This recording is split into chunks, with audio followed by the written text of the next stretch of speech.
practice. We're going to write our inequality for the following statements, and then we're going to plot them on the number line. So just what we've been doing all last week. We're going to continue it today. So the temperature in the greenhouse, T, is at least 65 degrees. So we have that temperature, which is T, and then we have 65 degrees. So it's at least 65 degrees. So it can be 65 degrees. So we're going to put that equal to symbol there. But it's also can be greater than that, so it can get warmer than that, but it won't go below 65. So T is going to be either bigger than or equal to 65. So since we have that greater than or equal to, we are going to have a closed circle at 65. And we are going to shade it to the right, to the right, to the right, to the right, to the right. All right, so T is greater than, so any number bigger than that is going to be shaded to the right. Let's take a look down here. Death Valley's highest temperature, T, ever recorded was no more than 134 degrees Fahrenheit. 134, whoa, why do I have 25? Sorry. 134 degrees Fahrenheit. So this will be 134, and this will be negative 134. My bad. No more than 134 degrees Fahrenheit. So 134 degrees is the top. It can be either less than or equal to that.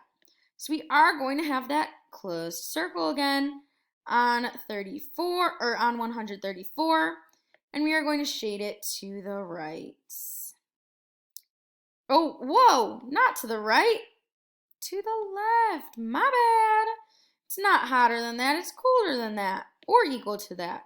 So it can be any temperature, either colder or equal to 134 degrees.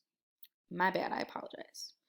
All right, the ladybug, and we can see here, to the left, to the left, to the left, to the left.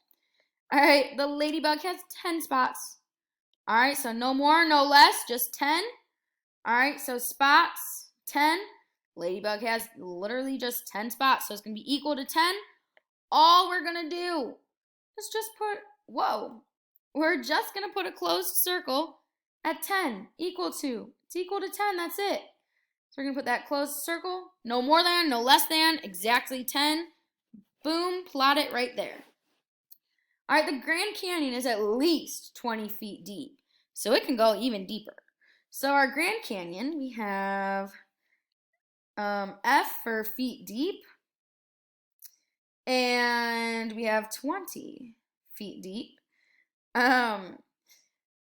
So the Grand Canyon is at least 20 feet deep, so it's going to be at least, so F is going to be greater than or equal to, because it's at least, so greater than or equal to 20 feet. So at some places it can be 20 feet, some places could be greater than that. We are going to put a closed circle of that 20, and we are going to shade to the right. And that's going to be it for our practice. Great job!